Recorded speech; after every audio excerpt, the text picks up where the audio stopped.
Hi, I'm Jason from Getaway RV, and I'm just going to give you a run through on your trailer and how everything works. So in this compartment here, we've got your propane tanks. There's 3 tanks in here. 2 of them are connected and 1 is a spare. So there's a couple ways you can operate this system. You can simply open 1 tank at a time. So it'll run on that tank first. Once that tank is empty, then everything will shut down and you know you have to turn the other one on. The other thing you can do, so you don't run out of propane in the middle of the night, is you can open up both tanks. And I'll just give you a little hint. When you're opening up the tanks, open them up as slow as you can. If you open them up too quickly, the system thinks there is a leak and they lock out. Okay. So both tanks are open. There's an arrow on top of the regulator, and I can point that in either direction. Right now I've got it pointed here. So what that means is it'll run on this tank first. Once this tank is empty, the system will automatically switch over. There's a green window here. If I come here and I check that and that green window is red, then it means it's changed onto the other tank. All right.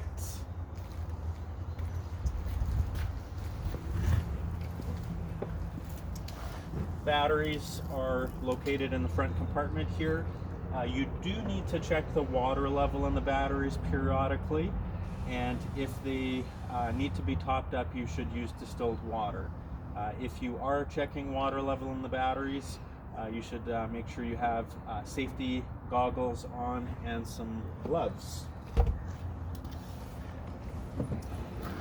Just a storage compartment. But also in the storage compartment here, show you over on this side, there is a battery disconnect. So if I was to take the key out there, that will kill power to the trailer. So if I'm storing the unit, I'm going to want to take that key out, and what that will do is it'll just stop any drains on the system.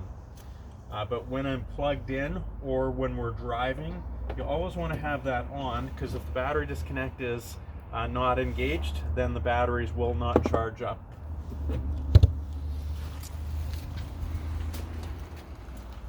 More storage. You do have a wheel wrench in here.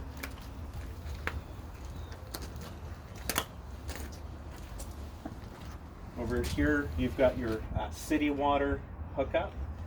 So with the city water, that's if you go to a campsite where they have direct hookups.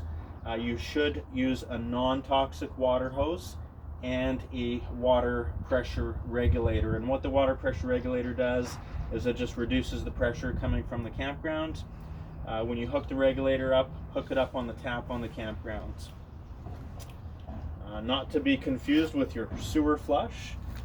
Sewer flush is a connection that goes to the black water tank. Don't use the same hose as you use for your city water. They do have check valves built into them, but for sanitary reasons, use a different hose, use a specific hose that you use just for flushing your sewer.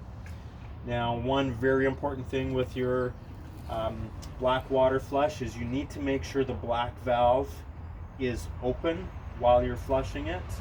We have come across situations where the customer had the valve closed, and when you're hooked up to this, it's going to fill your black water tank, and then eventually it's going to flood your toilet, and it's going to flood the floor inside your unit. So 100% that black valve needs to be in the open position while you're flushing your sewer system.